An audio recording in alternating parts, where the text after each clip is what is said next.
जय गुरुदेव। आज तारीख 29/7/21 गुरुवार, गुरुदेव का वार। पतिव्रता जो स्त्री हो उसको गुरु मंत्र का अधिकार है। इस बात की चर्चा गुरुदेव कर रहे हैं। आप श्लोक दे रहे हैं। पतिव्रता तु या नारी गुरु मंत्रम समाश्रये। जो स्त्री पतिव्रता है उसको गुरु मंत्र का आधार लेना चाहिए।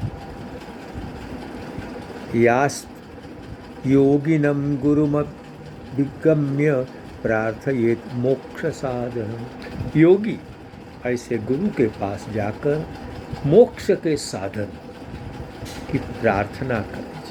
हे गुरुदेव, मुझे कुछ ऐसे मार्ग बताओ जिसके द्वारा मैं ये दुखालय रूप संसार से मुक्त हो जाऊं, मेरा आवागमन चला जाए, मुझे वारंवार यहाँ आना ना पड़े। या स्त्री भर्ता वियुक्तापि स्वाचारै संयुता शुभा साच मंत्रम प्रगृह्णातु मुक्ति साधन कांक्षया। जो स्त्री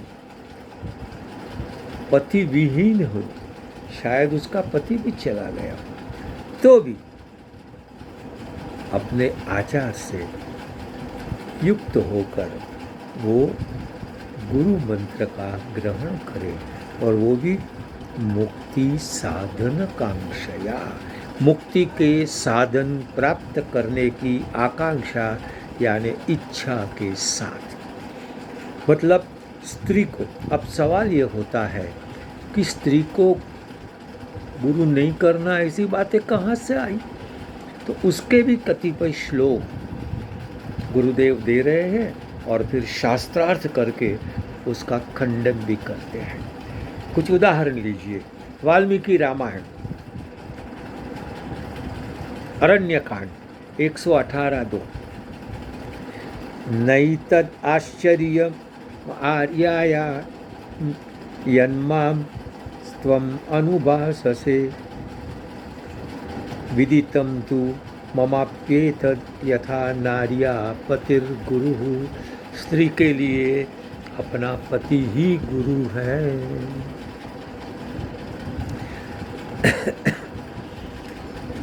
यथापवाद पौराणां तथैव रघुनंदन पतिर्हि देवता नार्या पतिर्बंधु पतिर्गुरु।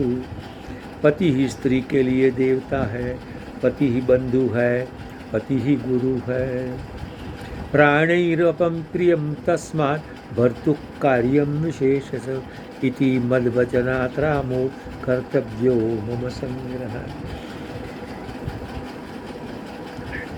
मतलब भर्ता देवो गुरुर्भर्ता भर्ता स्त्रीर्थ व्रतानि च।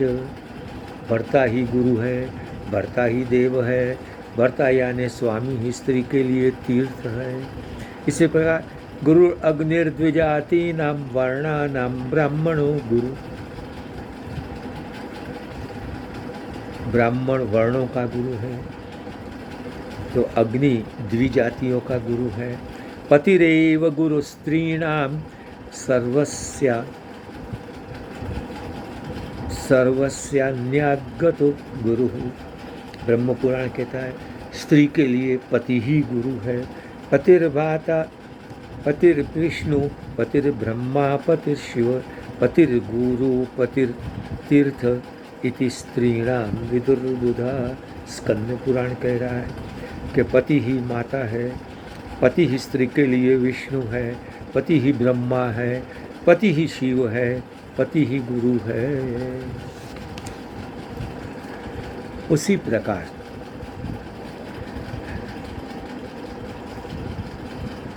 पतिर्बंधु पतिर्भर्ता दैवतम गुरुरेव च। पति ही बंधु है, तो ब्रह्म विवर्त पुराण कहता है। मतलब अनेक पुराणों के उदाहरण देकर कम से कम 20 उदाहरण गुरुदेव ने दिए हैं सब जगह पे कि पति ही स्त्री का गुरु है, ऐसी बात वारंवार कही। पतिर्माता पतिर्विष्णु पतिर्ब्रह्मा पतिर्शिव।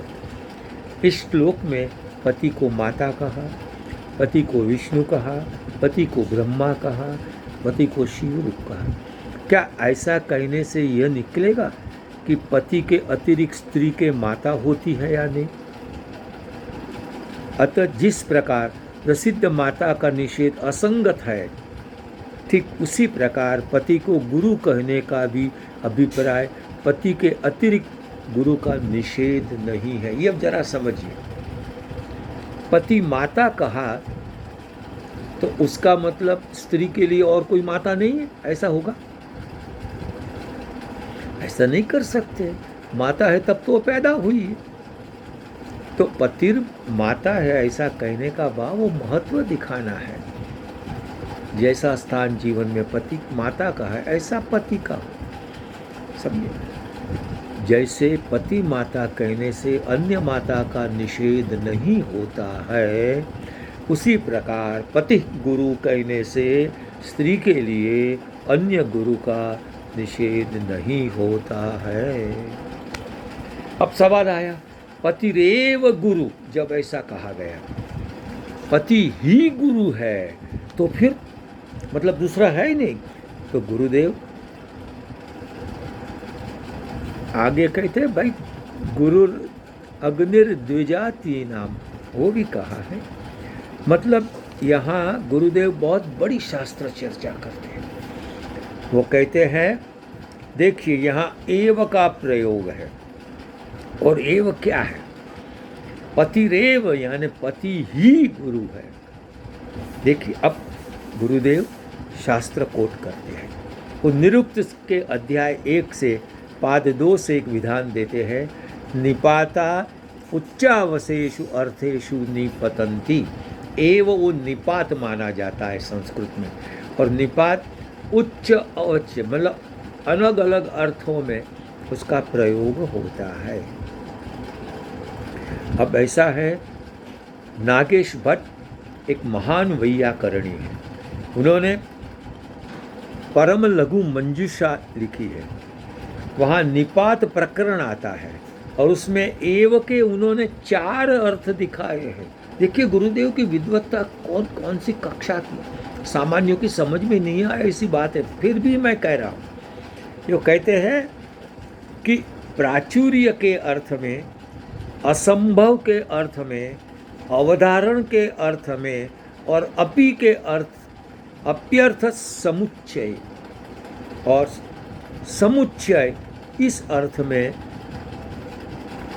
एव शब्द का प्रयोग होता है। आगे कहते हैं कि अवधारण के भी 3 भेद बताए गए हैं, ध्यान रखें। प्राचुर्य, असंभव, अवधारण, अपि, ये 4 अर्थ हुए। उसमें भी जो अवधारण निश्चय करना, तो उसमें भी 3। एक क्या है? अन्य योग व्यवच्छेद, दूसरे के साथ संबंध है उसको काट देना। अयोग व्यवच्छेद, जिसके साथ संबंध नहीं है उसको काट देना। और अत्यंत योग सवच्छेद, संपूर्ण रूप से दूसरे के साथ काट देना। देखिए अब मजा देखिए, गुरुदेव कहते हैं कि अवधारण का विस्तृत विचार यहाँ है, अतः हम केवल इस पर ही विचार करेंगे। एव शब्द का अर्थ पतिरेव गुरु स्त्रीणाम वाक्य में अवधारण नहीं किंतु अप्यर्थ समुच्चय है। देखो अवधारण यानी निश्चय और अपि यानी और, ये भी है। तो यहाँ ये अर्थ में है, क्योंकि देखिए घट एव प्रसिद्ध, इस वाक्य में घट भी प्रसिद्ध है ऐसा भाव है। यहाँ घट इतर पटादि से प्रसिद्ध का निषेध इस वाक्य से नहीं होता है। तो सिद्ध हो गया कि पतिरेव गुरु स्त्रीणाम, ऐसा जब कहेंगे तो पति भी स्त्री का गुरु है, घट भी प्रसिद्ध है, पति भी। तो अभी जो है एवं यहाँ अपि के अर्थ में है, इसलिए वो कहते हैं परम लघु मंजूषा के 60वें पृष्ठ पर लिखा है, और लवणम एव असौ भुंक्ते, ये आदमी केवल लवण ही खाता है। तो यहाँ प्राचुर्य, दूसरी चीज़ नहीं खाता ऐसा नहीं, लेकिन लवण ज़्यादा खाता है, वो अर्थ में हुआ। घट एव प्रसिद्ध इत्यादौ अपि अर्थक, घट एव के, तो घट भी प्रसिद्ध है, अर्थात अन्य चीज़ भी प्रसिद्ध है, घट भी है, ये भाव हुआ। अने क्वेव मोक्ष से इत्यादौ असंभव भावार्थकस्य सत्वम, क्वेद, तो वहाँ असंभव चीज, तो इस प्रकार घट एव कहा तो घट भी, इसी प्रकार पतिरेव कहा तो पति भी गुरु है, लेकिन अन्य गुरु का निषेध नहीं है। ये बात गुरुदेव ने शास्त्रार्थ करके दिखाई। कल अब गुरुदेव हमें गुरु शब्द के नए नए अर्थ दिखाएंगे। आज करो गुरुदेव को प्रणाम, नमस्कार।